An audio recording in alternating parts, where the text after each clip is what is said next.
हरिओम. पसायदान. योगदा श्री जयगणेश जोशी यांनी केलेले निरूपण.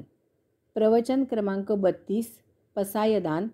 ओवी 6वी भाग 3. चंद्रमे जे लांछन मार्तंड जे तापहीन, ते सर्वाही सदा सज्जन सोय रे होतू. कलंक नसलेला चंद्र, दाह न देणारा सूर्य, अशा सज्जनांशी सर्वांचे कायमस्वरूपी नाते जोडले जाऊ दे. पहिल्या 2 चरणांच्या निरूपणानंतर आता उर्वरित चरण पाहू. ते सर्वाही सदा सज्जन सोय रे होतू. श्री ज्ञानेश्वर माऊली सांगतात की सर्वजण एकमेकांचे सखे सोयरे आहेत, नातेवाईक आहेत. आपण आत्मतत्व या एकाच धाग्याने एकमेकांना कायमकरिता जोडलेले आहोत. आपण एकाच आत्मतत्वाची लेकरे आहोत. यामुळे काही कमी जास्त झाले तरी मोठ्या मनाने आपण आपल्या सोयऱ्यांना, नातेवाईकांना सांभाळून घ्यावे. सोयऱ्यांमध्ये जी भिन्नता दिसते तो आभास आहे. बढती, अधिकार, श्रीमंती हा भेद नसून ती कारभाराची एक व्यवस्था आहे. कारण जीवन जगताना काहीतरी चुरगाळले जाते आणि त्यामुळे कमी जास्त असे संचित निर्माण होते. त्याप्रमाणे पुढील जन्माची वाटचाल सुरू होते. यात कोणी कोणाला नावे ठेवण्यासारखे, हिणवण्यासारखे, तुच्छ लेखण्यासारखे काहीही नाही. प्रत्येकजण केव्हा ना केव्हा तरी या सर्वांमधून गेलेला असतो किंवा जाणार असतो. येथे विविधता आणि वैचित्र्य आहे, भेद नाही. विविधता आणि वैचित्र्य हे सृष्टीचे वैभव आहे. मुंगी आणि हत्ती ह्यात भेद नाही. ती एकाच आत्मतत्वाची अभिव्यक्ती आहेत. ती एक वैश्विक सौंदर्याची व्यवस्था आहे. त्यातील आत्मांश सर्वार्थाने एकच आहे. आध्यात्मिक दृष्टीने दोघेही सारख्याच तोलामापाचे आहेत. याचा मोकळ्या मनाने आनंद घ्यायचा. नाटकात काम करताना कधी श्रीमंताचे तर कधी भिकाऱ्याचे काम करावे लागते. तसेच या वैश्विक रंगमंचावर घडत असते. त्यात भेद मानू नये. आजचा श्रीमंत उद्याचा भिकारी आहे आणि आजचा भिकारी उद्याचा श्रीमंत आहे. कारण हे चढ उतार सतत होत असतात. सर्वांनी आपण एकमेकांचे नातलग आहोत ही जाण ठेवून वर्तन करावे. घरात एखादा विकलांग जन्माला आला तर आपण त्याला बाहेर फेकून देत नाही.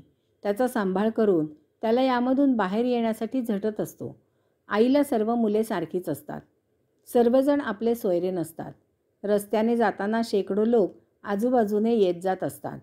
त्यात जो सोयरा असतो तोच थांबतो आणि विचारपूस करतो. जे सोयरे असतात ते सर्व सज्जन नसतात. नातेवाईक गोत्यात आणतात. तसेच सोयरे सदा सर्व काळ सोयरे नसतात. भाऊ भाऊ, भाऊ बहीण, वडील मुलगा, आई मुलगा वगैरे अशा सोयऱ्यात कलह होतो. ते एकमेकांचे तोंडही पाहत नाहीत. एका वडिलांनी मुलीने परजातीतील लग्न केले म्हणून तिला ठार मारले. सर्व सज्जन आपले सोयरे नसतात. जे सज्जन सोयरे असतात ते सदा सर्व काळ आपले सोयरे नसतात. काही कारणाने वितुष्ट येते. जे सोयरे असतात ते सर्व काळ आपल्याशी सज्जनपणाने वागत नाहीत. प्रसंगी उरफाटे वागतात. आणि म्हणून माऊली सांगतात, मूलतः आपण आत्मांश आहोत. आजचा भोगी उद्याचा योगी आहे आणि आजचा योगी कालचा भोगी आहे. परंतु यात फरक असा आहे की आजचा योगी उद्याचा मुक्तात्मा आहे आणि त्यानंतर मागे येणे नाही. ती आत्मयात्रा पूर्णत्वाला न्यायची आहे. यास्तव मुक्तीच्या यात्रेला प्रस्थान ठेवण्यासाठी सर्वांनी सर्वांना, एकमेकांनी एकमेकांना, सर्वजण सदा एकमेकांचे सोयरीक आहोत असे जाणून सहाय्य करावे. कोणामध्ये काही न्यून असल्यास त्याला सांभाळून घ्यावे. आपल्या उच्च पदाचा इतरांना उन्नत करण्यासाठी उपयोग होईल असा वापर करावा. वर्षातून 1 आठवडा सौजन्य सप्ताह साजरा करू नये. तो एक सोपस्कार होतो.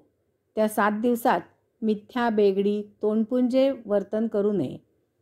अभिनय केल्यासारखे नाटकी वागू नये. ते 7 दिवस कधी संपतात आणि पुन्हा पहिल्यासारखे कसे एकमेकांवर खेकसतो याची वाट पाहू नये. आपण सर्वजण त्या योगेश्वराची लेकरे आहोत. एकमेकांचे सोयरे आहोत.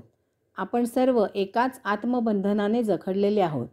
श्री ज्ञानेश्वर माऊली सर्व भूतमात्रांमध्ये परस्पर बंधुभाव, सद्भाव निर्माण व्हावा यासाठी पुरुषोत्तमाकडे पसायदान मागत आहेत.